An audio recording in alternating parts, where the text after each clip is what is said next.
Reflecting back on Caitlin Clark's rookie season, I have honestly never seen a company fumble the bag so hard like the WNBA fumbled Caitlin Clark. Okay, so you guys won't believe this, but the latest playoff ratings are out. And wow, they've already dropped big time. Honestly, I'm just gonna say it, I don't even care who takes home the championship this year.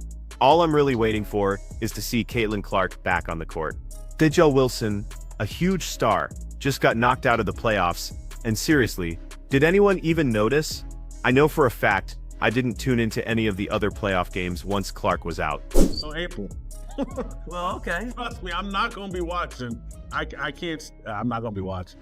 I was surprised Steve Kerr didn't jump out in that press conference. And it's true, people are just not watching the WNBA without Caitlin Clark. Honestly, it just doesn't feel as engaging or fun when she's not playing. That's why the ratings have already fallen by a massive 50%, and honestly, it looks like they're just going to keep dropping as we get closer to the finals. The same with Caitlin Clark and the Indiana Fever now eliminated. Game 1 of the Aces Liberty matchup on Sunday drew an average of 929,000 viewers. It's a good number for the WNBA on an NFL Sunday. However, that was down nearly 50% from last Sunday's Fever Sun contest. By the way, not only was viewership down, but attendance was as well. So, with DG Carrington and Alyssa Thomas as pretty much the only big names left, the WNBA is in real trouble. Viewership is just dropping with every single game, and honestly, the reputation those two have built up recently, it's probably not going to make people want to tune into a Suns final. Plus, A'ja Wilson, who was seen as the last huge star in the WNBA, just got eliminated. But here's the thing, even when she was playing, she couldn't really get people to watch. Caitlin Clark and the Indiana Fever had over 1.8 million viewers. This is now on an NFL Sunday. They had over 1.8 million viewers, and the rest of the games had around 400,000 viewers. I have not seen the viewership reports for the games last night yet, but I'm sure that it is probably double of what the Indiana Fever game got on Sunday. The rest of the games, if you added them up together, they still wouldn't add up to 1.84 million. The numbers don't lie here. Look, let's just be honest here. Caitlin Clark is a WNBA player, and her influence, that's the real reason the league isn't getting all the attention right now. What's crazy is that even when A'ja Wilson was playing, it felt like the league was still struggling to keep people watching, and now that A'ja, an MVP caliber player, is out of the playoffs, it's like things are even more chaotic. Other teams are barely getting any spectators, way less than, say, a huge event like the Drew League, which pulls in over 1 million viewers. Look at the attendance when the Fever play your favorite team, and look at the attendance when they don't. Only the Aces sell out every game. They got 4 Olympians. They got A'ja Wilson, unanimous MVP. They got Kelsey Plum, who was the #1 overall pick. A'ja Wilson was the #1 overall pick. Jackie Young was on the Olympic team. Chelsea Gray was on the Olympic team. I don't get it. The thing is, this whole situation, it's what happens when you fail to protect your best player. They didn't make any decisions to step in, and Caitlin was constantly getting poked, pushed, and shoved in pretty much every single game. She even ended up with a black eye during the playoffs. But here's the sad part. Nobody was really watching while the WNBA was struggling. Now, I'm not saying they should have just given Clark and the Fever a free pass all the way to the finals, but we can all agree that those Fever Sun games, they just weren't officiated properly. We don't have the privilege of just playing basketball. We have to care about these social issues. She's playing in a social issues league that wants to wear shirts that say vote, wants to scream Black Lives Matter, wants to push some sort of political agenda. She just wants the ball. She just wants to be the best basketball player. Once Caitlin Clark and the Indiana Fever were out of the playoffs, the WNBA really started struggling to keep up its momentum. This wasn't just some small setback for the league. No, it was a huge turning point that really showed everyone just how important Clark's presence was. Ever since then, the WNBA has had this big viewing problem. Something a lot of people in the league probably didn't see coming, or maybe they just chose to ignore it. Now, they've got some serious questions to answer for next year. Do you think they're kicking themselves over all those missed chances to really promote Clark in the league? Records that were set by rookies. She broke records that were set by veterans in this league when they were double digits into their playing career. Caitlin Clark broke those records. For me, the individual performances of Caitlin were phenomenal. They were incredible. And my favorite part about her rookie season was how her team started to gel around her and how her chemistry with her teammates grew more and more and more with every game. Her play was outstanding, but how she elevated her teammates was also so fun to watch. Hats off to Caitlin, should have been unanimous. Listen, Caitlin Clark is more than just an emerging star. You know, she's a total fan favorite who just transcends the whole game of basketball. Her play style, her attitude, and her ability to captivate fans all over the world. That's what made her the star of the WNBA's most watched games. And now that she's not out there playing, well, the numbers pretty much tell the whole story. 2 Sundays ago with Caitlin Clark, she drew 1.8 million viewers on an NFL Sunday. This past NFL Sunday, Asia Wilson drew 900,000 viewers, which that was the Aces Liberty game. That's actually 300,000 more than I thought. I thought it would drop to around 600,000. I really do. And I think moving forward, I think that number is going to, as the playoffs continue on, I think that number is going to continue to come down. What everyone thought would be this fantastic season for the league. It's actually turned into a really tough reminder of just how much the Caitlin Clark effect was driving their success. The league was totally rocked when the Fever got eliminated. And since then, viewership has just plummeted. Early reports even showed that viewership was cut in half right after Clark left the playoffs. And then, as the playoffs kept going, those decreases just got even steeper. There's a reason 12 million people are watching ESPN for a game. If that game was on CBS, they probably would have had 25, 30 million people watching that game. And I can't give you much credit. Maybe it was just inevitable that the WNBA would rely so heavily on Caitlin Clark, because honestly, the second she stepped onto the court, her skill and her whole demeanor made her an instant hit.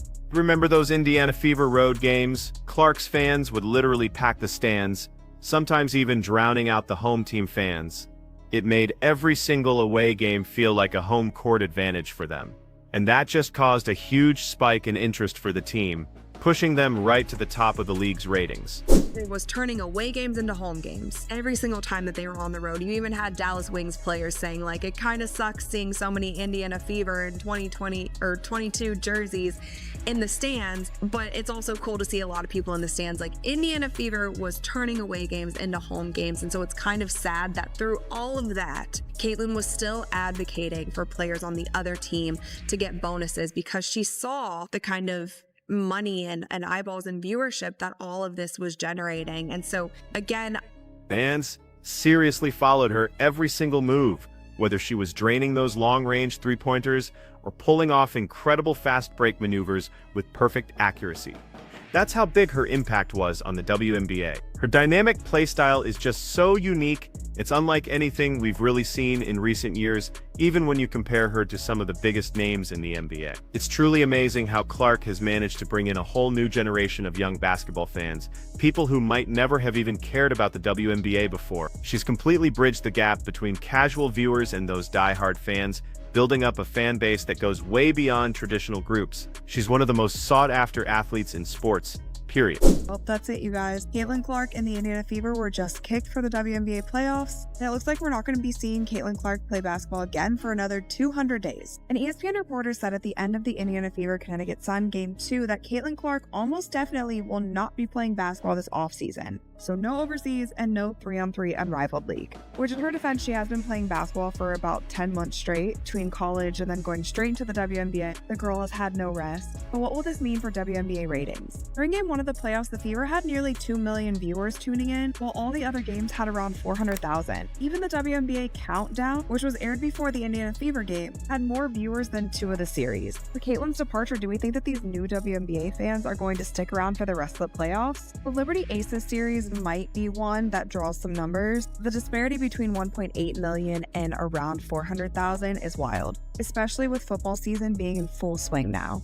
Since Clark left, the WNBA has definitely felt this huge void in excitement and energy.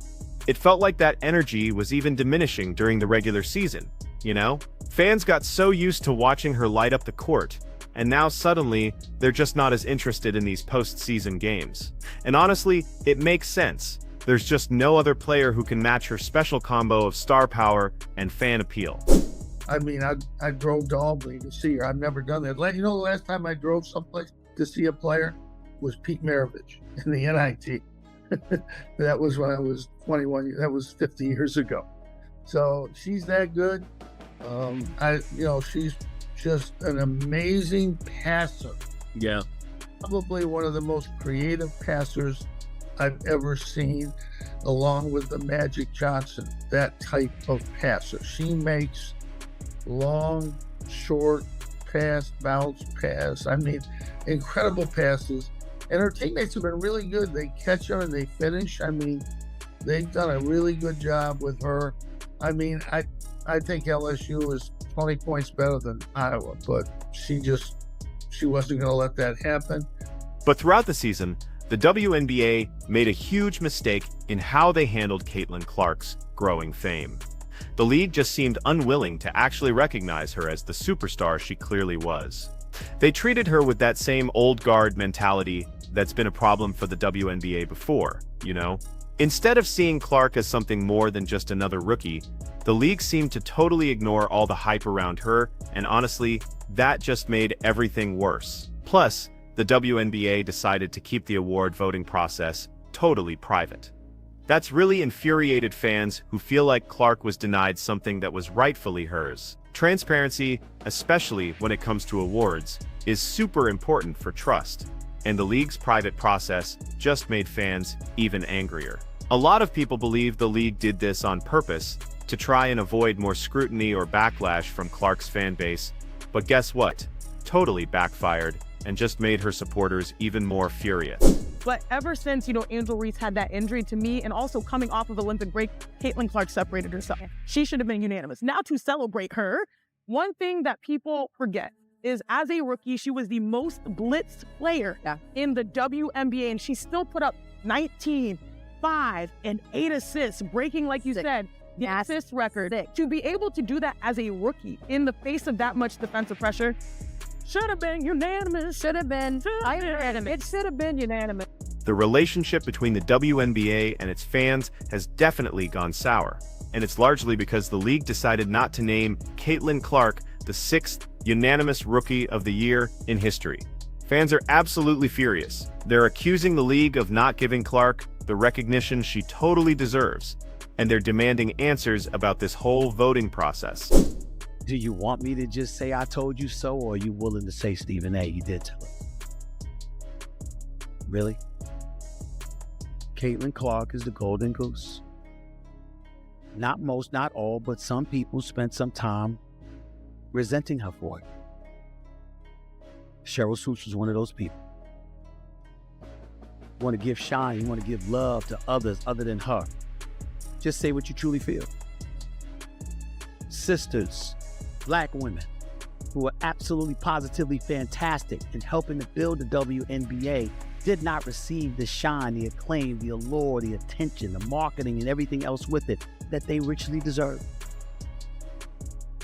And there are very, very few people, but there are some out there who resent the fact that this young white girl came out there and did her thing. Rookie of the Year, 4th in the league for MVP voting, assist leader, one of the top leading scorers after the Olympic Games. She put on a show, validating all the attention she was receiving. Many fans, and even neutral observers, feel like Clark being left out of an award like that, especially considering her massive impact on the league, points to a much bigger problem. The whole controversy around the Rookie of the Year voting has just fueled more and more frustration with how the WNBA has handled her rise. People supporting Clark feel like the league's unwillingness to adapt and give its best young players the same kind of opportunities as other sports leagues is just straight up disrespectful. And guess what? That decline in viewership we're seeing, it only confirms their concerns. Look, it's not just about stats or trophies or even official recognition. It's about really honoring the players who can actually propel the WNBA to new heights. What kind of chance does the WNBA have of keeping new fans if they can't properly appreciate their top developing talent. On top of that, Clark isn't playing for another 200 days. Can the WNBA really keep this hype going for that long? How they handle this will literally determine their fate for the foreseeable future. More than any other player right now, Caitlin Clark embodies that exact potential.